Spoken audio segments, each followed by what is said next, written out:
அன்பு உறவுகள் அனைவருக்கும் வணக்கம். இந்த பதிவில் நம்ம பார்க்க இருக்கிறது அமாவாசையை பற்றி பார்க்க போறோம்.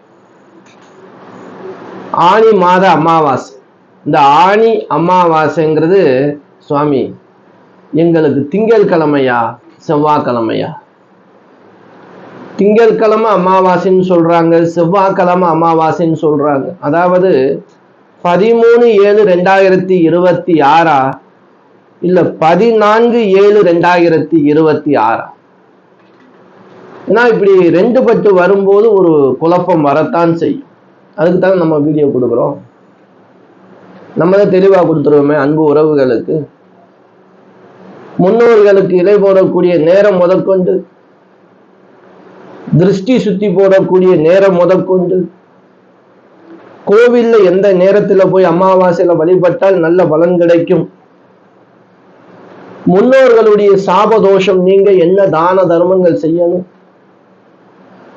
இப்படின்னு நம்ம ரொம்ப விஷயங்கள் அமாவாசையில கொடுக்கும்.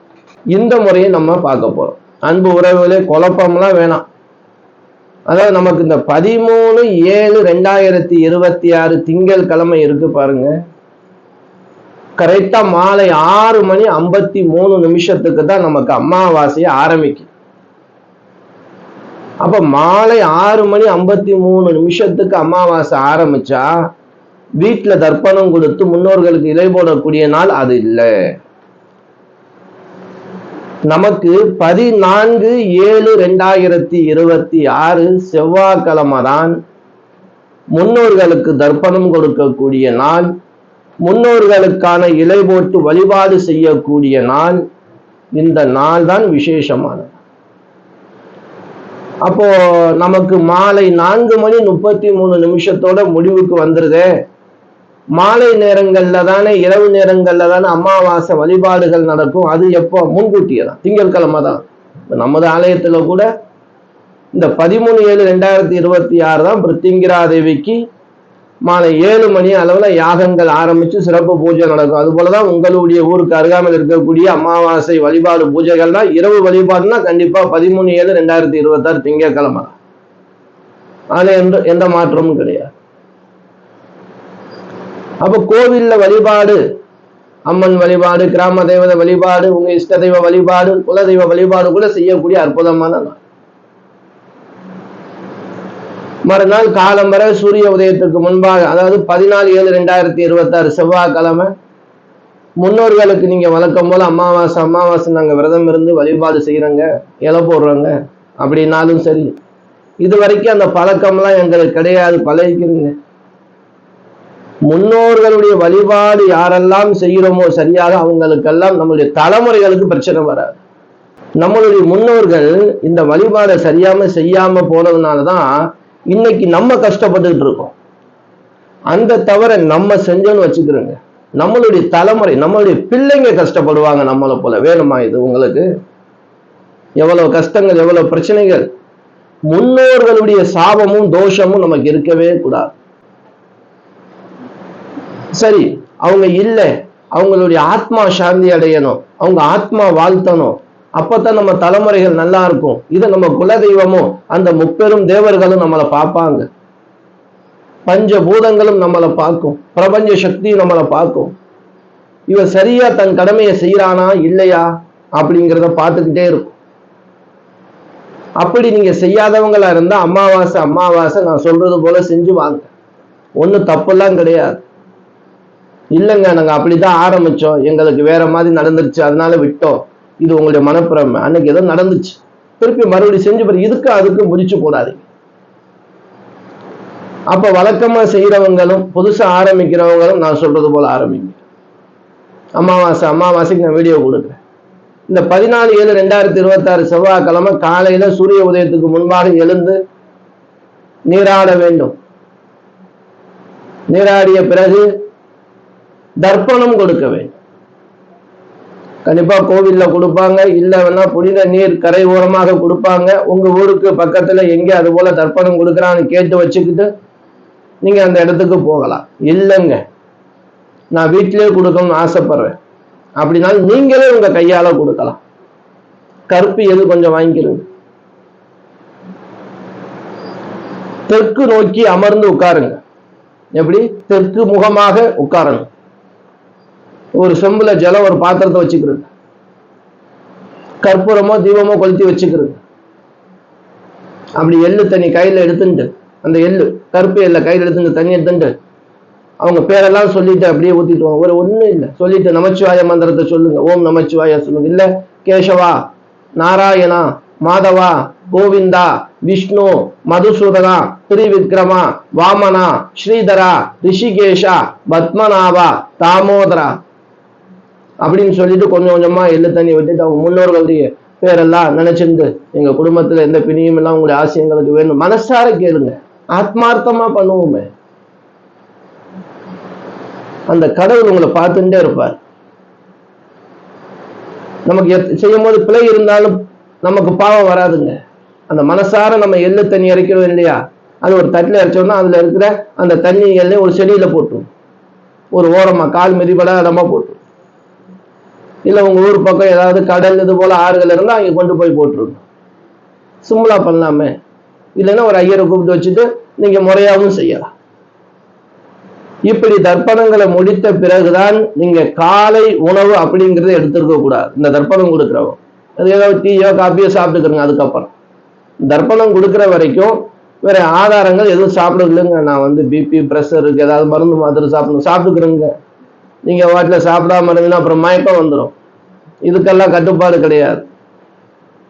அப்புறம் மதியம் உங்களுடைய இல்லத்துல சைவ உணவுகள் சமைச்சு முன்னோர்களுக்கான இலை போடக்கூடிய நேரம் பார்த்தீங்கன்னா பிற்பகல் 12 மணிலேருந்து 1:30 மணிக்குள்ளாக நல்ல நேரம் இருக்கு. குளிய நேரத்துல போடலாம், ரொம்ப விசேஷம் தான். எதை செய்யறோமோ திருப்பி திருப்பி செய்வோம், செஞ்சுக்கிட்டே இருப்போம், தடை இருக்காது. அப்படி 2 இலையாக போட்டு நீங்க சமைச்ச அந்த சமையல், கூட்டு, பொரியல், பாயாசம், அப்பளம் என்ன வச்சிருக்கீங்களோ அதெல்லாம் வச்சு அவங்கள வணங்கி பிரார்த்தனை பண்ணிட்டு அதுல இருந்து கொஞ்சம் சாதம் இலையில வச்சு காகத்துக்கு வச்சுட்டு அந்த படையில அப்படியே வச்சிடாம அந்த படையில இருந்து கொஞ்சம் கொஞ்சம் எடுத்து வீட்டுல இருக்கிற எல்லோரும் சாப்பிடுங்க. ரொம்ப பேர் என்னன்னா படையில அப்படியே வச்சு தூக்கி ஓரமா போட்டுறீங்க, போடக்கூடாது. குடும்பத்துல இருக்கிற எல்லோரும் அதை சாப்பிடணும். முன்னோர்களுடைய ஆசி பரிபூரணமா கிடைச்சது, அந்த ஆத்மாவுடைய ஆசி நமக்கு பரிபூரணமா கிடைச்சது அப்படின்னா எவ்விதமான தோஷங்களும் பிரச்சனைகளும் கஷ்டங்களும் நமக்கு வராது. சென்னை அதோட யாராவது பசியோடு இருக்கிறாங்களோ அவங்க கூட்டிக்கு அந்த வீட்டுல உட்கார வச்சு சாப்பாடு கொடுக்கலாமே, ரொம்ப விசேஷமாச்சு. இல்ல நீங்க வாங்கி கூட கொடுக்கலாம், ஹோட்டல்ல வாங்கி கூட கொடுக்கலாம். இப்படி இந்த தான தர்மங்களை வஸ்திர தானம் பண்ணுங்க. இப்போ உங்களுக்கு வந்து நீ அப்பாவுக்கு மட்டும் கொடுக்குறீங்கன்னா ஒரு வேஷ்டி துண்டு உங்க அப்பா வயசுல இருக்கிறவங்க ஒரு ஏழ்மையானவங்களுக்கு கொடுங்க, புதுசா வாங்கி கொடுங்க. இல்லைங்க எனக்கு அம்மா மட்டும்தான் தர்ப்பணம் கொடுக்குறேன், அப்பா இருக்காங்கன்னா அந்த அம்மா வயசுல உள்ள பெண்களுக்கு புடவை வாங்கி கொடுங்க. இல்ல அப்பா அம்மா இல்ல 2 பேருக்குமே நான் தர்ப்பணம் கொடுக்குறேன், ஒரு 2 பேரை பார்த்து கொடுங்க. ஒரு ஆணுக்கும் பெண்ணுக்கும் உங்க அப்பா அம்மா வயசுல இருந்தவங்களை பார்த்து கொடுங்க. இப்படி இந்த வஸ்திரதானம் செய்யும் போதும் முன்னோர்களுடைய ஆசி பரிபூரணமா கிடைக்கும். அது மட்டும் இல்லைங்க, சகல தேவி தேவர்களுடைய ஆசியும் உங்களுக்கு கிடைக்கும். பிரபஞ்ச சக்தியுடைய ஆற்றல் உங்களுக்கு கிடைக்கும். நான் செஞ்சுட்டு வர எனக்கு கஷ்டமா இருக்கு அப்படின்னா முன்னோர்கள் செஞ்சு நீங்க அனுபவிக்கிறீங்க. நீங்க செய்யக்கூடிய நல்ல விஷயத்தை உங்க பிள்ளைங்க வந்து அந்த அனுக்கிரகம் ஃபுல்லா அந்த ஆசையெல்லாம் பிள்ளைங்களுக்கு தான் போகும். நீங்க புண்ணியத்தை எந்த அளவுக்கு சேர்க்கிறீங்களோ உங்க பிள்ளைக்கு போய் சேரும். நம்ம எந்த அளவுக்கு பாவத்தை சேர்க்கிறோமோ அதுதான் நம்ம தலைமுறைக்கு வரும். அப்புறம் பசுமாட்டு அகத்திக்கீரை கொடுக்கலாம். அப்பா அம்மா இல்லாதவங்க தர்ப்பணம் கொடுக்கிறவங்க அமாவாசையில் அகத்திக்கீரை கொடுங்க.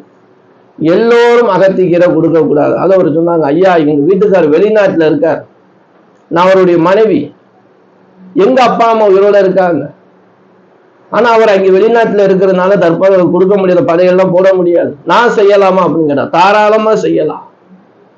தாரம் செய்யாம யாரு செய்யறது? உங்களுக்கு அப்பா அம்மா இருந்தாலும் நீங்க இன்னொரு இடத்துக்கு வந்துட்டீங்க, அவங்க அங்க எள்ளு தண்ணி கொடுக்கணும், நீங்க எள்ளு தண்ணி கொடுக்க கூடாது. நீங்க சமைச்சு அவங்களுடைய திருவுருவ படம் இருந்ததுன்னா அதுக்கு கீழே வச்சு ஒரு டேபிள் போட்டு இலை விரிச்சு அதுல சாதம் வச்சு அவங்கள மனசார வேண்டி பிரார்த்தனை செஞ்சீங்கன்னா அந்த குலதெய்வமே அவங்க வீட்டு குலதெய்வம் உங்க குலதெய்வமா மாறிடுச்சு இல்லையா? அதுக்குள்ள வந்துட்டீங்க இல்லையா? நீங்க தானே செய்யணும், வேற யாரு செய்வா? போட்டு அவங்கள வேண்டி பிரார்த்தனை பண்ணிட்டு எங்க தலைமுறை நல்லா இருக்கணும் வேண்டி பிரார்த்தனை பண்ணுங்க. அப்பதானே நம்மளுடைய பிள்ளைங்க நல்லா இருக்கும். அதுக்கப்புறம் அந்த சாதம் எடுத்து காகத்துக்கு வச்சு நீங்களும் சாப்பிடுங்க, பிள்ளைங்க இருந்தா அவங்களுக்கும் கொடுங்க. இதெல்லாம் நம்ம எதையும் யோசிக்கவே கூடாது. இந்த விஷயமெல்லாம் தாராளமா செய்யலாம். நம்மளுடைய வீடு, நம்மளுடைய வீட்டுக்கார் நல்லா இருக்கணும். வெளிநாட்டுல இருக்காரு, வெளியூர்ல இருக்காரு, வர முடியல, ஏதோ ஒரு வேலை காரணமா நீங்க செய்யலாமே.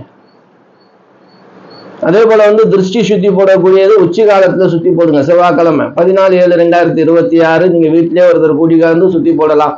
இல்ல அப்படின்னா திங்கள் கிழமை முதல் நாள் இருக்கு இல்லையா, 13/7/2026 கோவில்ல போய் சுத்தி போடக்கூடிய நேரம் பார்த்தா செவ்வாய்க்கிழமை சாயந்தரம் 4:33 முடிஞ்சு போகுது அமாவாசை. அதுக்கு மேல போய் நீங்க சுத்தி எல்லாம் போடக்கூடாது கோவில்ல, ஏன்னா பிரதம திதி ஆரம்பிச்சிடும். அன்பு உறவுகளை, நான் சொன்ன ஒரு எளிமையான ஒரு சின்ன விளக்கம் உங்களுக்கு புரிஞ்சிருக்கும். அது போல ரொம்ப பேர் கடையில சுத்தி போடக்கூடிய நேரம் சொல்லுங்க அப்படின்னு கேட்டாங்க. செவ்வாய்க்கிழமை தாங்க, 14/7/2026 செவ்வாய்க்கிழமை மதிய நேரத்துல, அதாவது காலையில ஒரு 11 மணில இருந்து ஒரு 3 மணி 4 மணி வரைக்கும் நீங்க எடுத்துக்கலாம் சுத்தி போறது. அதே போல செவ்வாய்க்கிழமை 3-4 ராவு காலம், 3 மணிக்கு முன்னாடியே முடிச்சிருங்க எதா இருந்தாலும். சரி அன்பு உறவுகள், இந்த வீடியோ உங்களுக்கு பயனுள்ளதா இருந்துச்சு அப்படின்னா உங்க உறவினர்கள் நண்பர்கள் எல்லோருக்கும் ஷேர் பண்ணுங்க. நம்ம வீடியோ இது வரைக்கும் நீங்க சப்ஸ்கிரைப் பண்ணாம இருந்தீங்கன்னா பண்ணி வச்சுக்கிறீங்க. அன்பு உறவுகளே, மீண்டும் ஒரு நல்ல வீடியோவில் சந்திக்கும் வரை நான் உங்களிடமிருந்து விடைபெற்றுக் கொள்வது உங்கள் ஈஸ்வரன் சீதாராம ஜோதிடர். என் அன்பு உறவுகள் அனைவருக்கும் வணக்கம்.